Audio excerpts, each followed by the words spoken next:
Então, boa noite a todos. Como sempre, já estávamos, todos e todas, como sempre, já estávamos conversando um pouquinho, localizando aqui onde paramos, e estamos na aula 5, o que engana, né? Que prevê a aula 6, que é o que não engana, falando da angústia, mas já começamos, estamos no item 2, página 73, como a Vera ali ressaltou. Então, vamos ver, né, o que é isso que engana, né, e o que Lacan pretende com essa comparação do que engana e o que não engana. Né? Vamos seguir aí a nossa leitura. Quem gostaria de ler?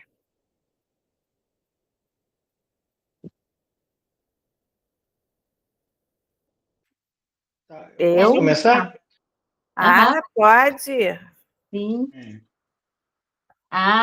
Que E ótimo! agora que ele está com o livrinho dele novo, gente, ninguém segura. Bom. É isso aí, Ricardo. Vamos que vamos. Muito bem. O significante, disse Eliseu a certa altura, é um traço, porém um traço apagado. O significante, eu lhe disse em outra ocasião, distingue-se do signo, porque o signo é o que representa alguma coisa para alguém, ao passo que o significante é o que representa um sujeito para um ser significante. Poremos isso à prova no que concerne àquilo do que se trata. Aquilo de que se trata é nossa relação angustiada com um objeto perdido, mas que certamente não está perdido para todo mundo. Vou mostrar-lhes onde ele se encontra, porque não basta esquecer uma coisa para que ela não continue a existir, só que não sabemos mais reconhecê-la. Para encontrar o objeto, conviria voltarmos ao tema do traço. Esse pequeno pedaço aqui, esse trecho, eu já fiz uma lembrança aqui do texto do Freud, o quadro mágico. Uhum. Vocês lembram desse texto dele? O bloco mágico, sim. Bloco mágico, isso. O bloco mágico. Você faz uma escrita, depois você levanta e apaga, mas uma marca ficou lá embaixo. Tem uma rasura que não se apaga, né? Isso. Né? Para lhes avivar o interesse por essa busca, vou dar-lhes de imediato 2 flashes sobre o tema de nossa experiência mais comum. É evidente a correlação entre o que estou tentando desenhar-lhes e a fenomenologia do sintoma histérico, no sentido mais amplo, pois não nos esqueçamos de que não existem apenas pequenas histerias. Há também as grandes. Há anestesias, paralisias, escotomas, estreitamento do campo visual. A angústia não aparece na histeria exatamente na medida. Desculpe, eu que me perdi. Tá. Desculpa. A angústia não aparece na histeria exatamente na medida em que essas faltas são desconhecidas. Há uma coisa que muitas vezes não é percebida, que vocês não põem em jogo, mas que explica toda uma parte do comportamento do obsessivo. Em sua maneira particularíssima de tratar o significante, ou seja, de pô-lo em dúvida, de poli-lo, apagá-lo, triturá-lo, fazê-lo em pedacinhos, portar-se com ele como Lady Macbeth, com o maldito vestígio de sangue, o obsessivo, por um caminho sem saída, mas cuja meta não deixa dúvidas, opera justamente no sentido de encontrar o signo por baixo do significante. Aí tem um termo alemão aí. Marcha. Sabe o que significa? Quer dizer, desacontecer a inscrição da história. Deve ser um Tá, então apagar, explicando. como você falou do bloco mágico. Sim. Desacontecer a inscrição da história. Isso aconteceu assim, mas não é uma certeza. Não é certeza porque é apenas um significante e porque a história, portanto, é um artifício. Não tem razão, tem Tem razão razão. obsessivo. Isso. Tem razão obsessivo. Ele captou alguma coisa e quer chegar à origem, à etapa anterior, a do signo. Agora tentarei fazer com que vocês percorram o caminho no sentido inverso. Não foi à toa que hoje parti de nossos animais de laboratório. Afinal, poderíamos abrir-lhes as portas e ver o que eles fazem, por sua vez, com o traço. Não é propriedade unicamente do homem apagar vestígios, operar com vestígios. Vemos animais apagarem seu rastro. Vemos até comportamentos complexos que consistem em enterrar um certo número de vestígios, de dejetos, por exemplo, o que é muito conhecido entre os gatos. Então, eu tenho gato, tá? Eu tenho meia dúzia de gatos e eles fazem isso. Você tem? Ai, Eu já cheguei a eu ter tenho 40 cachorro. gatos na minha Tenho casa. cachorro. Nossa. Mas os cachorros também, né? Assim, enfim, gatos, cachorros, animais muito próximos da linguagem, eles nos surpreendem bastante. Isso mesmo. Parte do comportamento animal consiste em estruturar um certo campo de seu umwelt, de seu ambiente, Umwelt é com o quê, traços Vera? Acho de que é seu ambiente, ambiente. Ah, ambiente. com traços que o pontuem e definam seus limites. É o que chamamos de constituição do território. Os hipopótamos fazem isso com seus dejetos e também com o produto de certas glândulas, que neles, se bem me lembro, são perianais. O cervo esfrega sua galhada contra a casca de certas árvores, o que tem o alcance de uma demarcação de traços. Não quero estender-me aqui na infinita variedade do que uma zoologia desenvolvida pode ensinar-lhes a esse respeito. O importante é o que tem a lhes dizer no que concerne ao apagamento dos traços. O animal, eu lhes disse, apaga seu rastreio, seu rastro e cria rastros falsos. Mas será que com isso cria significantes? Há uma coisa que o animal não faz. Ele não cria rastros falsos. Isto é, rastros tais que sejam tomados como falsos, embora sejam os vestígios de sua verdadeira passagem. Fazer rastros falsamente falsos é um comportamento que não direi essencialmente humano, mas essencialmente significante. É aí que está o limite. É aí que se presentifica o sujeito. Quando um traço é feito para ser tomado por um falso traço, sabemos que há aí um sujeito falante. Sabemos que há aí um sujeito como causa. A própria ideia de causa não tem outro suporte senão esse. Depois, tentamos estendê-la ao universo, mas a causa original é a causa de um traço, que se apresenta como vazio, que quer fazer-se passar por um falso traço. O que quer dizer isso? Quer dizer, de forma indissolúvel, que o sujeito, ali onde nasce, dirige-se ao que chamarei sucintamente de forma mais radical da racionalidade do grande outro. Esse comportamento, com efeito, não tem outro alcance possível senão o posicionar-se no lugar do grande outro numa cadeia de significantes, que têm ou não a mesma origem, mas constituem o único termo de referência possível para o traço transformado em significante. Interessante que ele está falando de significante aqui, mas está me lembrando muito a pulsão, né? Porque os animais, já que ele está comparando, né, eles não deixam traços como pistas. eles não deixam traços como significantes, eles não deixam traços como algo que você vai associar a outros traços, né? Porque no instinto a gente tem isso aqui, e na pulsão a gente tem isso aqui. Então, na pulsão, a gente tem traços. Na pulsão, a gente não se fecha, né? O animal, ele vai lá, caça, ele vive, ele se alimenta, ele morre, ele nasce, ele cresce, ele vai... O animal selvagem, apartado da linguagem, né? E na pulsão, a gente nunca fecha esse objeto, porque a gente deixa rastros para o outro, né? A gente deixa rastros como significantes, a gente deixa rastros porque a gente não fecha um objeto que nos completa, né?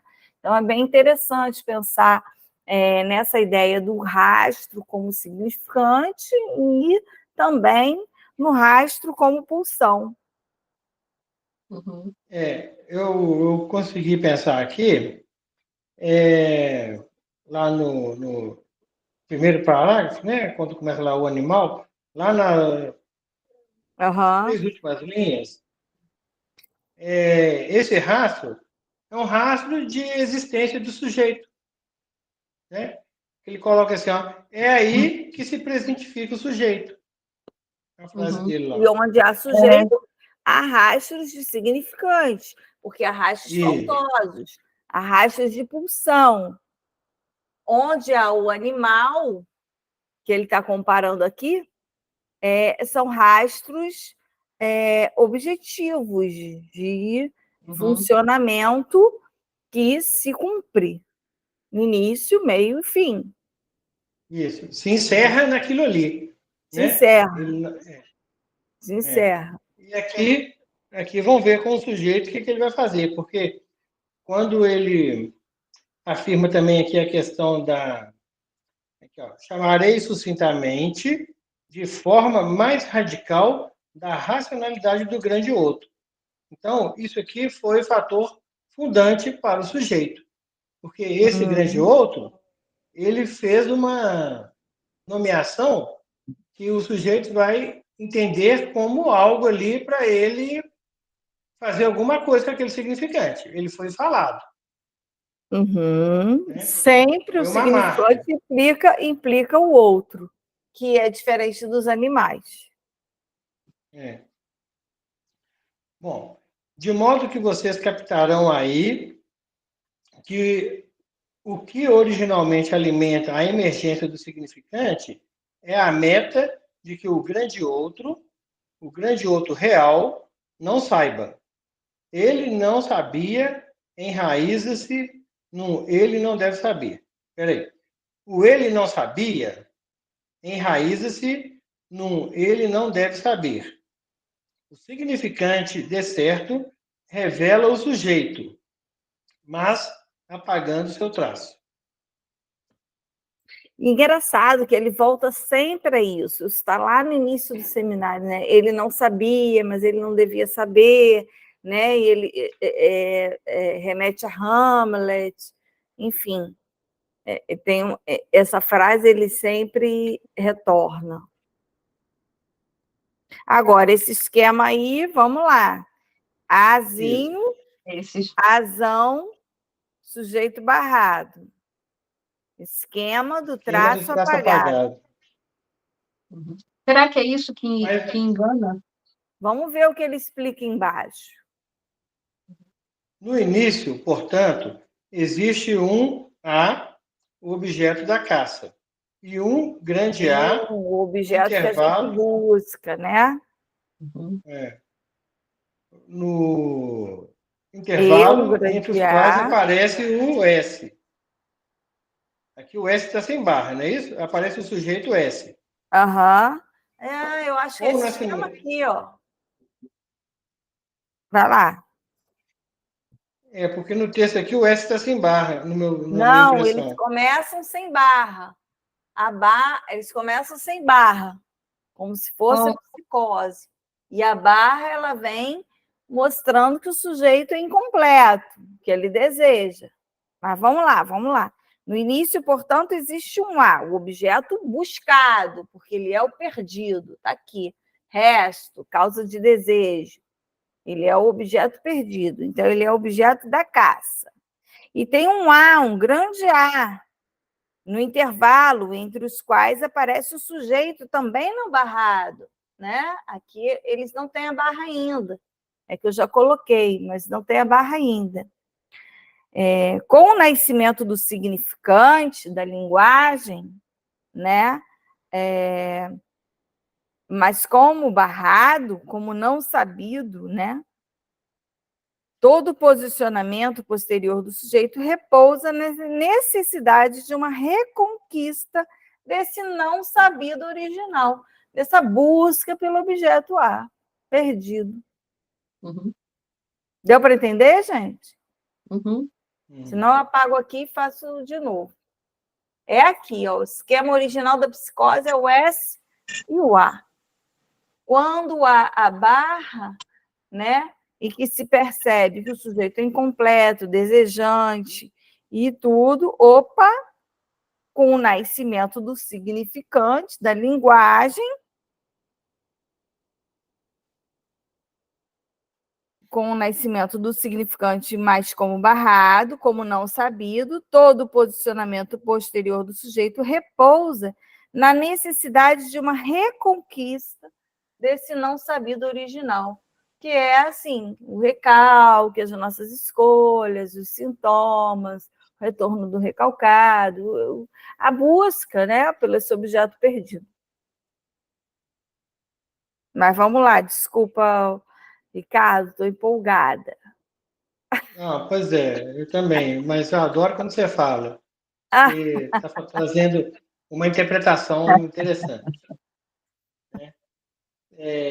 Aqui você já vê surgir a relação realmente radical concernente ao ser desse sujeito a ser reconquistado.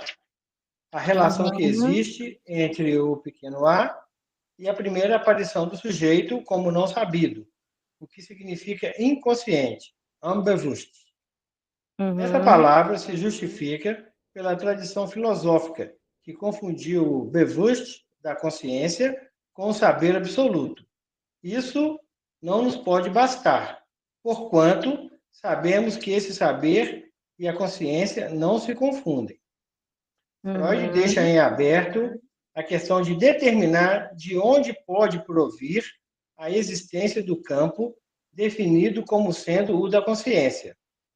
Posso reivindicar que o estádio do espelho, articulado como está, traz um esboço de solução a esse respeito, embora saiba da insatisfação em que ele pode deixar certos espíritos formados na meditação cartesiana. Penso que poderemos dar um passo a mais este ano que os faça apreender onde está, desse chamado sistema da consciência, a origem real, o objeto original, pois só ficaremos satisfeitos com a ideia de que as perspectivas da consciência realmente foram refutadas quando, enfim, soubermos que ela mesma está ligada a um objeto isolável especificado na estrutura. o objeto A perdido. Uhum. Ah, tá. O isolável. Indiquei-lhes há pouco... Inalcançável, inacessível. Indizível. Indizível.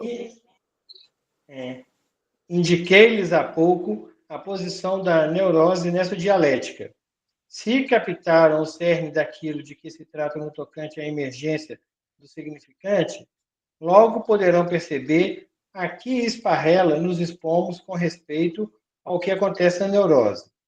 Todas as armadilhas em que caiu a dialética analítica decorrem de se haver desconhecido a parcela intrínseca da falsidade que existe na demanda do neurótico. A existência da angústia está ligada a que toda demanda, mesmo a mais arcaica, tem sempre algo de enganoso em relação àquilo que preserva o lugar do desejo. também é isso que explica a faceta angustiante daquilo que dá a essa falsa demanda de uma resposta saturadora. Esse parágrafo é super É, importante, porque exatamente. ele deve levar à próxima aula, que é o que não engana, né? A existência da angústia está ligada a que toda demanda, mesmo a mais arcaica, tem sempre algo de enganoso. Então, a angústia tem sempre algo que engana. E essa aula é o que não engana, mas a próxima é o que engana, né? Então, a gente vai evoluir assim nessa passagem que ele está marcando da angústia. A próxima aula é o que não engana, né? Essa é o que Isso, engana. engana. E ele está falando aqui Porém, da exatamente. A próxima aula é o que não engana. Essa é o que engana. Mas nesse parágrafo, ele já está dando uma indicação de que a angústia tem sempre algo enganoso, tem sempre algo que engana. Muito bem. Uma resposta saturadora, né? Não tem. Não faz muito tempo, vi surgir no discurso de um de meus pacientes que sua mãe não desgruda dele até certa idade. Será possível dizer mais do que isso? Ela dera à sua demanda apenas uma resposta falsa, uma resposta que realmente errava o alvo, já que, se a demanda é estruturada pelo significante, não deve ser tomada ao pé da letra. O que a criança pede à mãe destina-se a estruturar para ela a relação presença-ausência, demonstrada pela brincadeira original do Fordar, que é um primeiro exercício de dominação.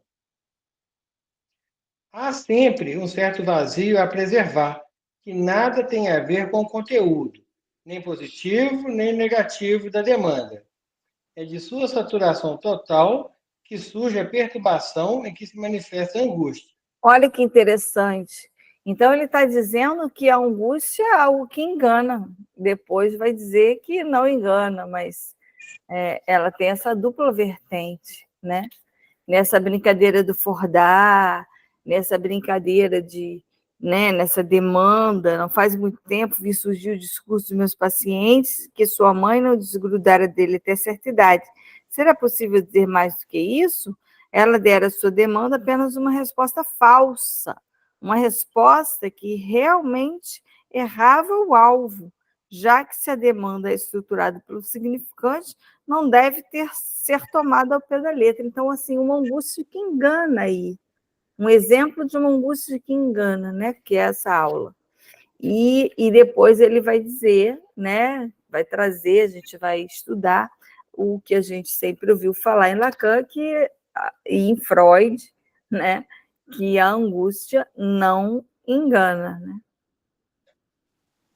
Não é isso, Vera? Aqui... Ou eu estou equivocada?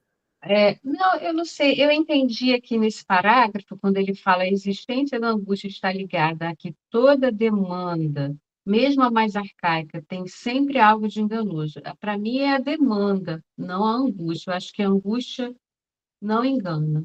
Não, a existência da angústia está ligada a que toda demanda.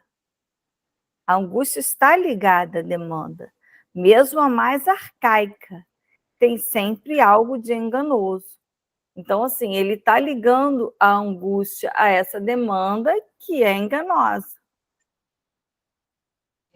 Não sei.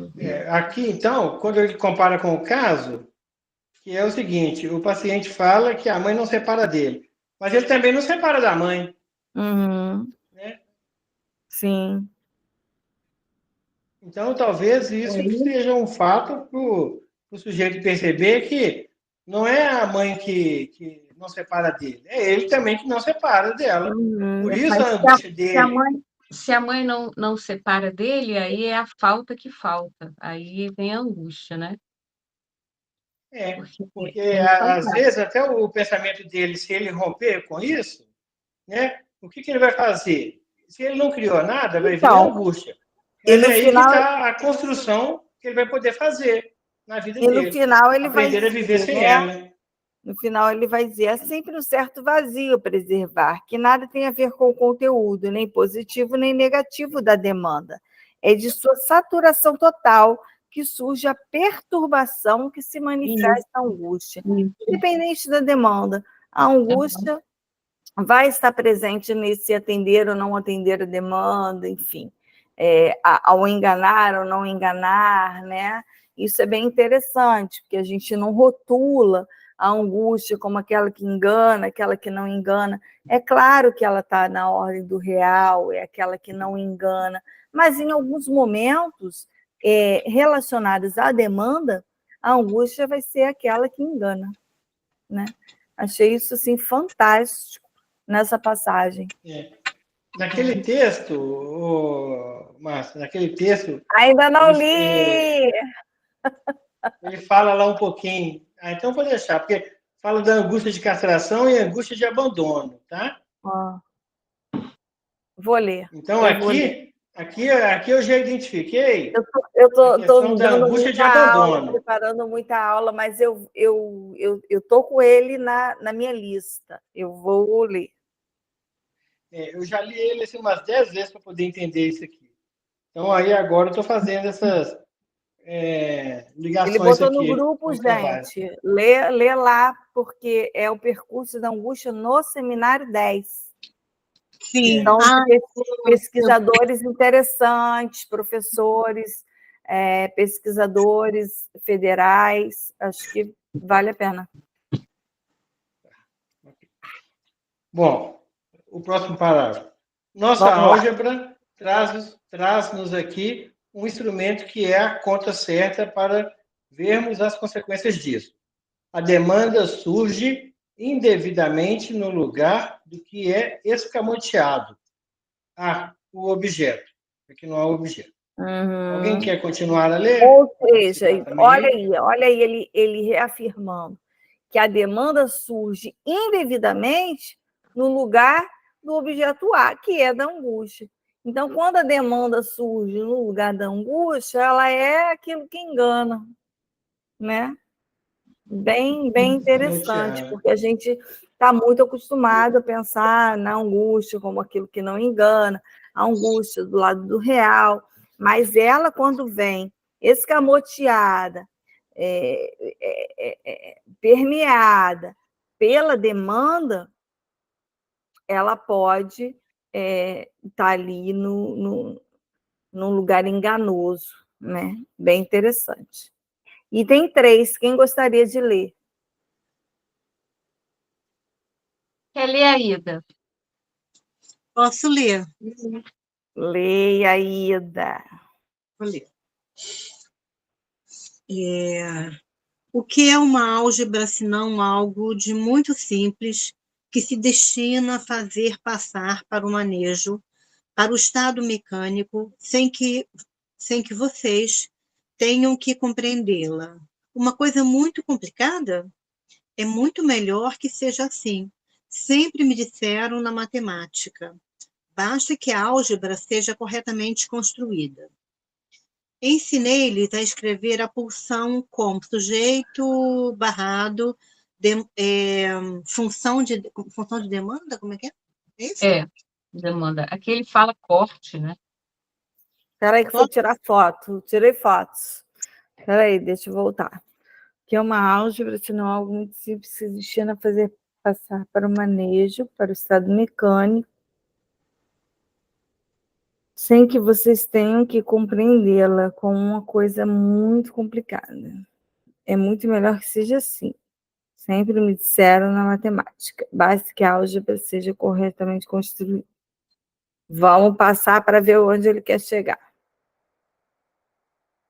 Ensinei-lhes a escrever a pulsão com S barrado, função demanda.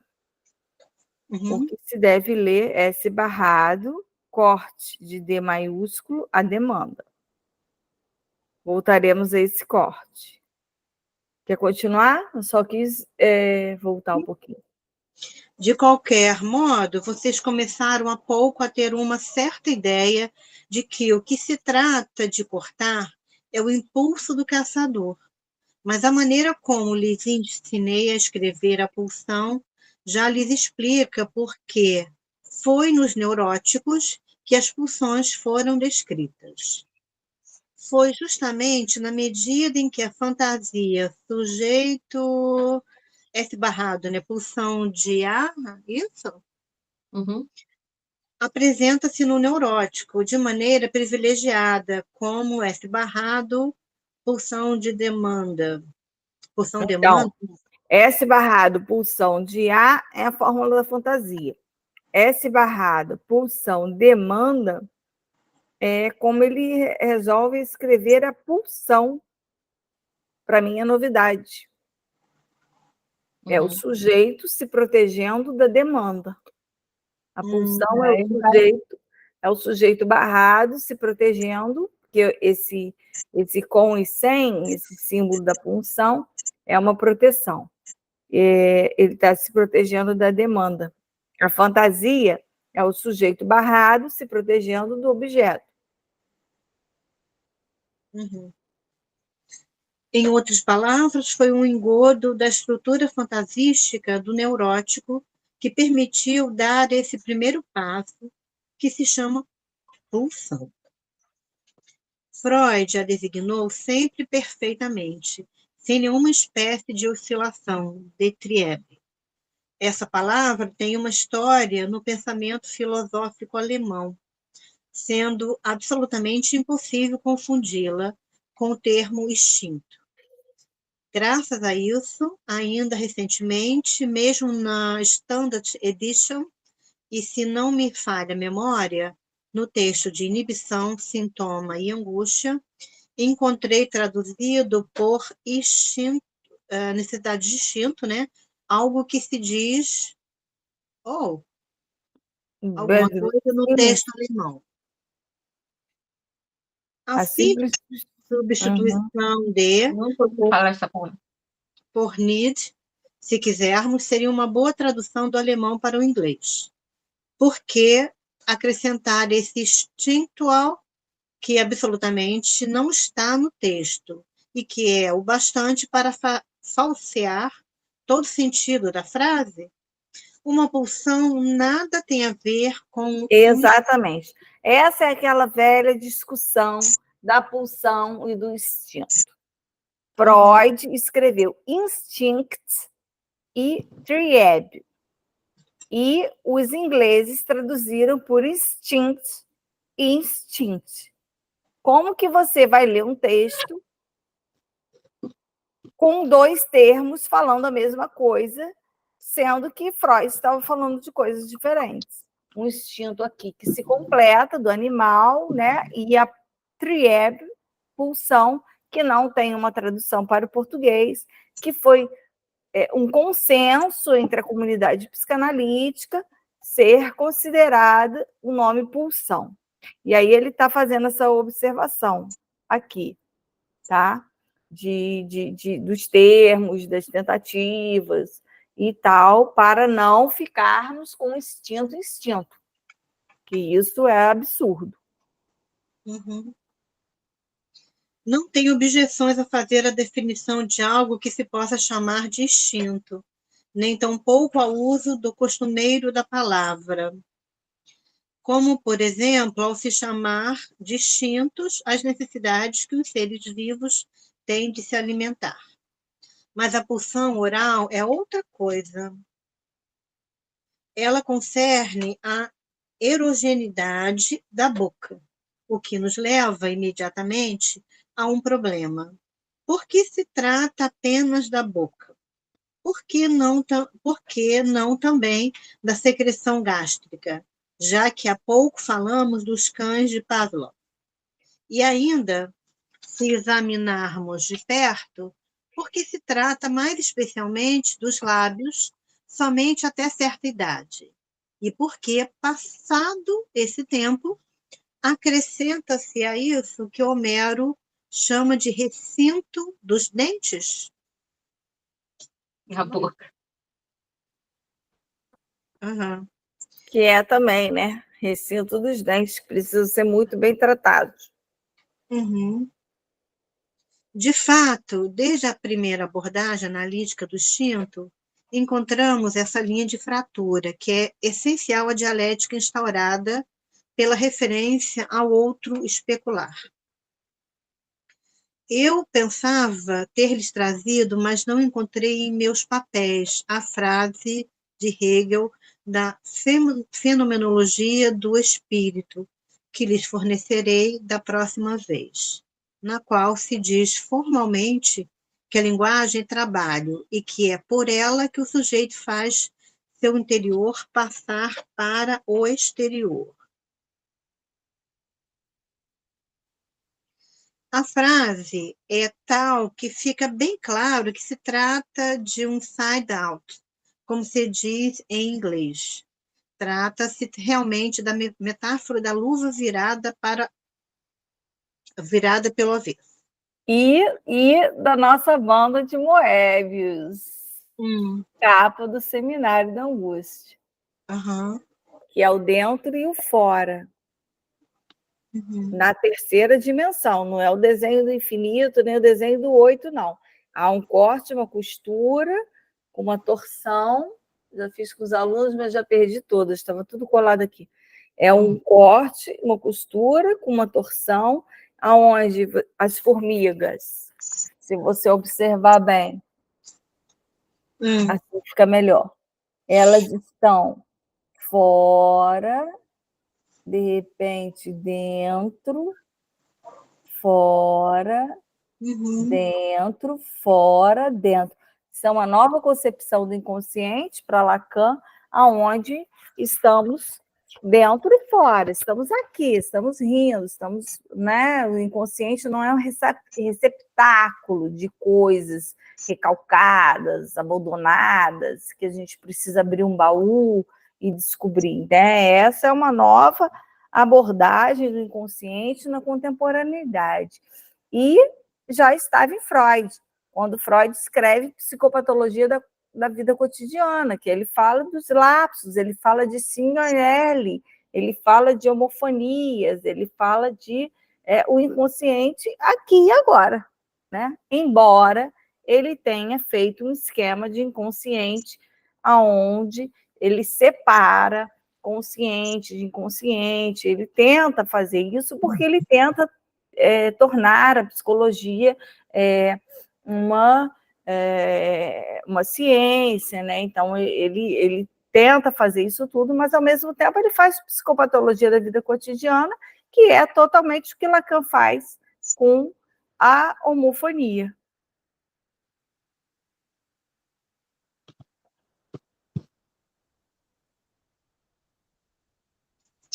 Ih, me perdi.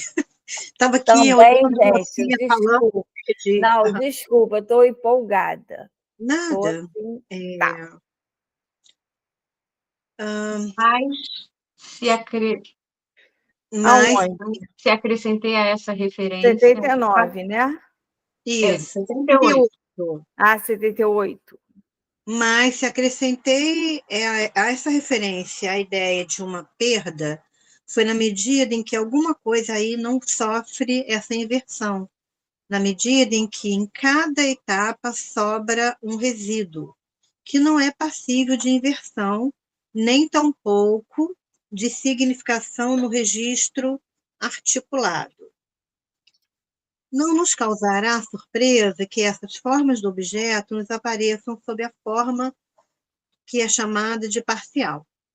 Esse fato nos impressionou o bastante para que as nomeássemos como tais, sob a forma seccionada. Por exemplo, quando somos levados a fazer intervir o objeto correlativo à pulsão oral, falamos do mamilo materno.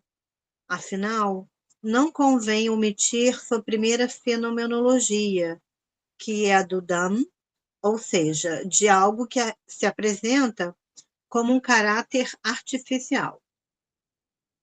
É justamente isso que permite que o substituamos por qualquer mamadeira que funcione exatamente do mesmo modo na economia da pulsão oral. Só um minutinho, gente.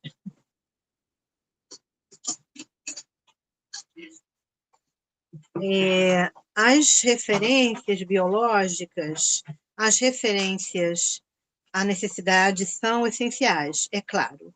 Não se trata de as rejeitarmos, mas desde que percebamos que, de fato, a diferença estrutural muito primitiva introduz rupturas nelas, cortes, introduz de imediato a dialética significante. Haverá nisso alguma coisa que seja impenetrável, a uma concepção que chamarei de o que há de mais natural. O que há de mais natural. Teria como alguém seguir, sabe por quê? Eu estou aqui, invadi um quarto, né? Eu estou precisando sair desse quarto. Tá. Uhum. Eu posso continuar. Tá. A dimensão do significante não é outra coisa, se quiserem, senão aquilo em que se vê aprisionado um animal à procura de seu objeto, de tal modo que a busca desse objeto o conduz a um outro campo de rastros, no qual essa mesma busca perde seu valor introdutório e se transforma em seu próprio fim, a fantasia. O S barrado em relação ao pequeno a adquire aqui o valor significante da entrada do sujeito na dimensão que o leva à cadeia infinita de significações a que se chama destino. Podemos escapar dela indefinidamente, mas o que se trataria de encontrar é justamente o começo. Como é que o sujeito entrou nessa história de significante? Fica bem claro, portanto, que vale a pena reconhecer a estrutura que expõe da pulsão nos primeiros objetos demarcados pela análise. Já existe o que nomeei há pouco, o seio cortado. Aqui, gente, a pulsão como uma espiral, como que não fecha. Como seio cortado. Seio cortado, seio cortado, seio cortado, perdi.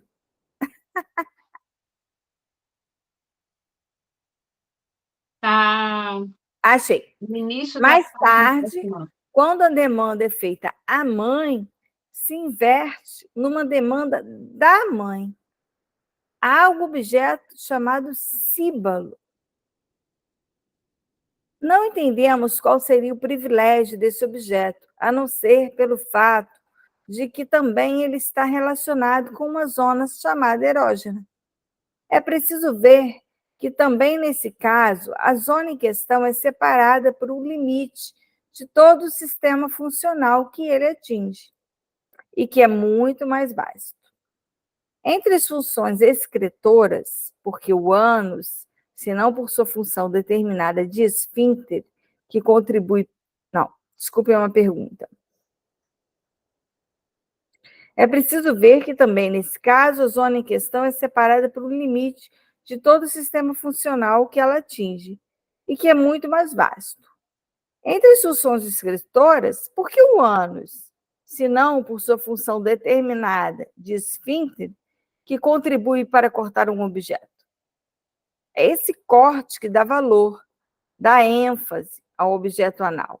Contudo, o que ele pode vir a representar, não simplesmente de dom, como se costuma dizer, mas de identidade. A função eventual que lhe é dada na teoria analítica, a título de relação de objeto, não digo desde ontem, mas de anteontem, acha-se justificada pelo que digo aí, exceto, no entanto, que equivale a falsear tudo, ver nela um modo, do mundo, do analisando, em que um processo de maturação permitiria o restabelecimento progressivo de uma suposta reação total ou autêntica. Não. Trata-se apenas de um dejeto que designa a única coisa que importa, ou seja, o lugar de um vazio. Aí virão situar-se, como lhes mostrarei, outros objetos muito mais interessantes. Vocês os conhecem, aliás. mas não sabem onde colocá-los. Por hoje, considerem reservado o lugar desse vazio. É aí, né? Ele está anunciando, porque nesse seminário 10 ele vai tratar o olhar, a voz, a caixa acústica da escuta, do ouvido. Então, assim, há muito mais objetos do que os que foram delimitados por Freud. Uma vez, aliás, que algo em nosso projeto não deixará de evocar a teoria existencial e até existencialista da angústia, vocês estão certos ao dizer que não é à toa que aquele que podemos considerar um dos pais da perspectiva existencial, pelo menos na época moderna, não deixou de se interessar pelo vazio. Refiro-me a esse Pascal, que não sabemos muito bem por que nos fascina, pois que, a acreditarmos nos teóricos das ciências, ele fez fiasco com tudo. Pelo menos fez fiasco no cálculo infinitesimal, o qual, ao que parece, esteve a 2 passos de descobrir. Prefiro acreditar que ele pouco se importava, pois havia algo que lhe interessava mais.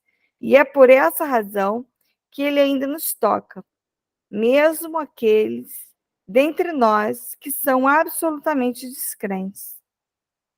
Como bom jansenista que era, Pascal se interessava pelo desejo, e foi por isso, digo-lhes em confiança, que fez as experiências de Puy-de-Dôme sobre o vácuo. Há uma coisa a se pesquisar. E estamos terminando a aula. Estamos terminando a aula 5. O vácuo, isso absolutamente já não nos interessa, do ponto de vista teórico. Quase não tem mais sentido para nós. Sabemos que no vácuo também se podem produzir depressões cheias, massas de ondas e tudo o que mais vocês quiserem. Mas para Pascal, era essencial se a natureza tivesse ou não horror ao vácuo, uma vez que isso significava o horror ao desejo de todos os cientistas de sua época.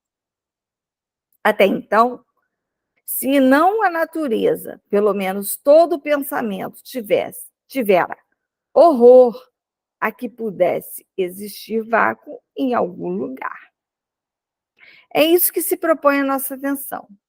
Resta saber se também nós, de tempos em tempos, não cedemos a esse horror. O horror ao vácuo, ao vazio, né? Interessante.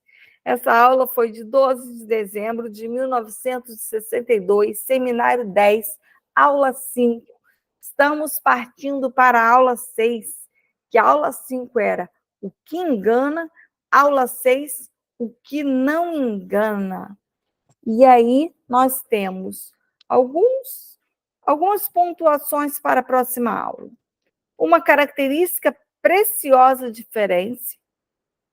Acho ótimo, porque todo mundo diz, ai, Freud rompeu conferência, e, cara, ele rompeu num muito final.